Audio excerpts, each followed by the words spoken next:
The Holy Gospel is written in the 21st chapter of St. John, beginning at the first verse.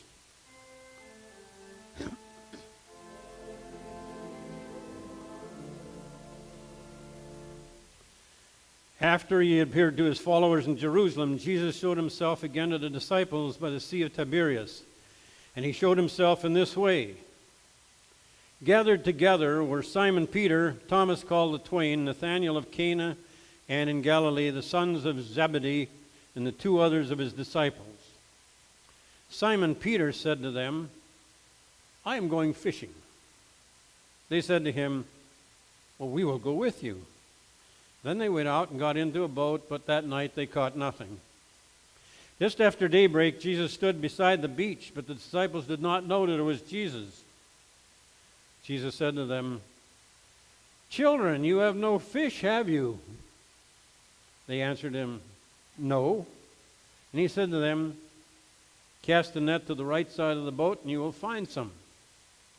So they cast it, and now they were not able to haul it in because there were so many fish. That disciple who Jesus loved said to Peter, "It is the Lord." When Simon Peter heard that it was the Lord, he put on some clothes, for he was naked, and jumped into the sea. But the other disciples came in the boat, dragging the net full of fish, for they were not far from the land, only about 100 yards off. When they'd gone ashore, they saw a charcoal fire there with a fish on it and bread. Jesus said to them, "Bring some of the fish that you've just caught." So Simon Peter went aboard and hauled a net ashore full of large fish, 153 of them. And though there were so many, the net was not torn. Jesus said to them, "Come and have breakfast." Now none of the disciples dared to ask him, "Who are you?" because they knew it was the Lord. Jesus came and took the bread and gave it to them, and did the same with the fish. This was now the third time that Jesus appeared to the disciples after he had risen from the dead. When they had finished breakfast, Jesus said to Simon Peter, "Simon, son of John, do you love me more than these?" He said to them, "Yes, Lord, you know that I love you." Jesus said to him, "Feed my lambs." The second time he said to them, "Simon, son of John, do you love me?" He said to him, "Yes, Lord, you know that I love you." Jesus said to him, "Tend my sheep." He said to him the third time, "Simon, son of John, do you love me?" Peter felt hurt because he said to him the third time, "Do you love me?"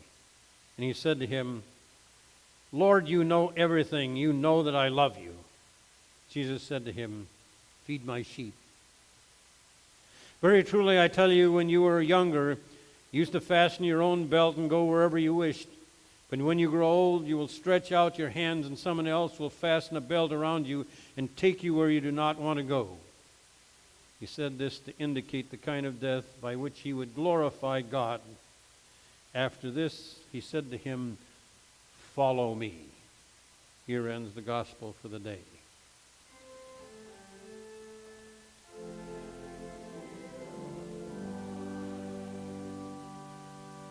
Please be seated.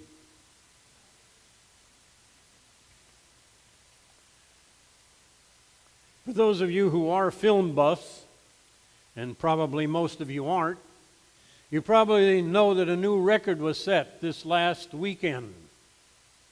This last weekend, the Avengers movie, which I believe is the 7th in the series, netted $1,300,000 the first week of production.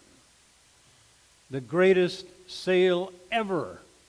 1.3 billion in sales, and it'll probably double by next week. Lost in the shuffle was another film, Captain Marvel. As I said, Captain Marvel has changed from when I was a boy. When I was a boy, he was a man. Now I guess it's a woman. But Captain Marvel just vanished behind the shadow of the Avengers. Nevertheless, it was the 7th largest grossing film in history. We love superheroes, don't we? Did you ever pretend you were a superhero when you were a child? Don't see any hands. Ah, good, because I did. And I'm going to become vulnerable here because I really love superheroes. And they were really the issue when I was a young kid. There was a time when we went through the 70s and 80s when we didn't have superheroes anymore. They were called anti-heroes. And you tried to be as much not a hero as you could be. And we had a lot of praise for those people who just didn't respect heroes very much. But we lost something, and now it's come back. And we love superheroes because they inspire us. But when I was a kid, I had 3 capes. We made them out of those tablecloths that they had kind of a hard exterior. And when it kind of wore out, then I cut and made all these capes. And one day I was Superman, up and away. One day I was Captain Marvel, Shazam! And I would go and do great things. And then Batman inspired me. And remember, I don't have television in this time. I'm listening to the radio and creating in my mind what these people are. It wasn't until later when television came along that I just understood what these heroes looked like. But the one I liked best was the Lone Ranger. The Lone Ranger. Hi-O Silver away. The one thing that really inspired me about the Lone Ranger compared to the other heroes was that he was vulnerable. He was a human being. The others seemed to be unflappable. You couldn't destroy Superman unless you had kryptonite and you had to go to another planet to get it. But Superman and Captain Marvel didn't have to worry being shot at, bullets bounced off them, or they would grab them and throw them back. Not so with the Lone Ranger. The Lone Ranger came when he was needed. And he involved himself in people's lives for just a moment when they needed them the most. And then he rode away. And I had this image in my mind. What I would really like to be is the kind of a person that could come in and rescue people. And then I could ride away and they said, oh, there goes the Lone Ranger. I know that people talk to me after I leave, but it isn't always the Lone Ranger they call me. But I wanted to be a hero. What does it have to do with the text this morning? Let me create the scene. Peter and the apostles have seen the risen Jesus twice. They have watched the result of the resurrection. You'd think this would move them, wouldn't it? And Peter says, I'm going fishing. When he's meeting with 7 of the apostles, I'm going fishing. This is not some kind of weekend excursion that he's going on with his buddies to have fun. He's going back to work as a fisherman that he was before Jesus called him. He had experienced the resurrection. He's going back to fishing. And he's standing there and they work all night. He and his brother and the 2 sons of Zebedee, they were fishermen originally. I don't know what the other 3 were doing there, but they caught nothing. They see a stranger on the shore. And the stranger kind of is mocking, and he said, you didn't catch anything, did you? No, we didn't. Well, you're fishing off the port side. Why don't you fish off the starboard side? Are you kidding? Worked all night. Just the other side of the boat. Just try it. You're kind of resistant to any kind of change too. Don't tell us how to fish. We used to do it our way, and it's how he's been successful. Don't tell me what side to throw the net on. Try it. And all of a sudden, something dawns on him. There's something special about this. And it becomes a process of interaction that calls him back to the task that Jesus had for him originally. Peter jumps off the ship. he knows it's the Lord.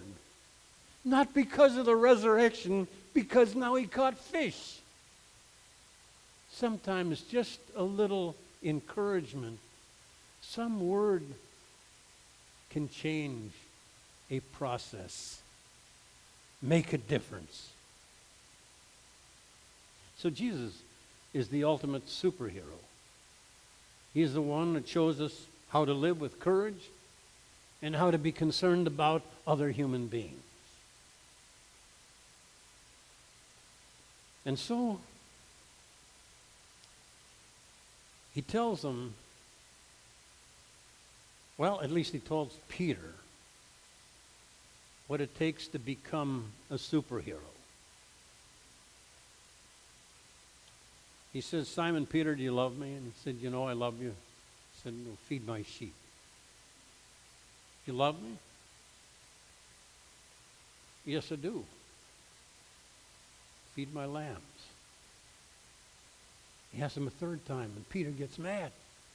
You know everything, Jesus. You know that I love you. Why are you asking me these 3 times? Obviously, he doesn't know that secret that we have to repeat things 3 times. But he says, do you love me? And he said, yes. Feed my sheep. And then there's some more dialogue, and then he said, now, Peter, follow me again. Follow me. See, the secret of becoming a hero is to live your life in terms of other people and show them the secret of living, which is an adherence to God and caring for his people. My mother laughed at me for trying to be a superhero. I remember once I was trying to do something special and I jumped over that footrest and I fell on it, knocked all the air out of me, and I could hardly breathe and I thought I was going to die. And she said, well, I guess there's a few things you haven't discovered about being a superhero. And she said, you know, I'll tell you what it takes to be a hero. And she said, I'm going to write it in your autograph book. Those of you who are old as I am, you remember those autograph books who people would write things on them, some kind of special sayings. And she wrote this from Stephen Galat, who was a Quaker minister in the latter part of the 1700s and 1800s. And he wrote this quote, and she wrote it in my autograph book, which I treasure. That's a treasure of my life. And it says, I shall not pass through this world but once. Any good, therefore, that I can do, or any kindness I can show to any human being, let me do it now. Let me not defer. Let me not neglect it, for I shall not pass this way again. And she said, if you can implant this in your heart and remember it and live it, then you will be a hero. We've seen a lot about heroes, talking about heroes and superheroes lately. You remember that little boy, 5 years old, with leukemia that was going to die, and that company or that charity that gives kids a last wish and then provides it for them, Make-A-Wish Foundation. Kid wanted to be a superhero at 5. And the firemen and the policemen all came down and they gave him this cape, and he rescued something for the day, and they made him a hero. But then there are real heroes that are talked about. Teachers who have taken the bullet so the students wouldn't when their school was attacked by a madman. People who have rescued people because of the floods or because of tornadoes. And all kinds of things that are happening And they ask these people, they call them heroes. And the real thing about these heroes is they don't visualize themselves as heroes at all. They say, I was just doing what anybody would do. Oh no, that's not true. Not anybody would risk their life. And you talk to our veterans and you say that they're heroes, and they're saying, no, I'm not the heroes. The real heroes are over there. They're buried. They died in the battle. Those are the real heroes. But we know that they're heroes too. See, the real hero doesn't think of himself.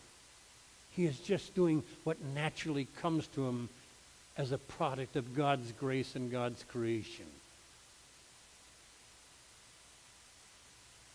So, if you want to be a superhero, may I suggest this. As you go through this coming week,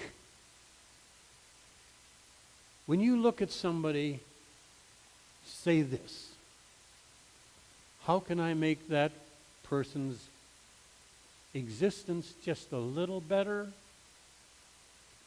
just a little more optimistic, just a little more significant by what I say and do? Because if you seek to become a superhero, you never will, because that's all selfish. If you want to do what God intends you to do, you'll become a superhero by accident, by God's grace. So when you go out and you look at somebody, say, how can I make their life better? And they might pass it on. And those people might pass it on. And to someone, unknowns to you, will have made you a superhero. Amen.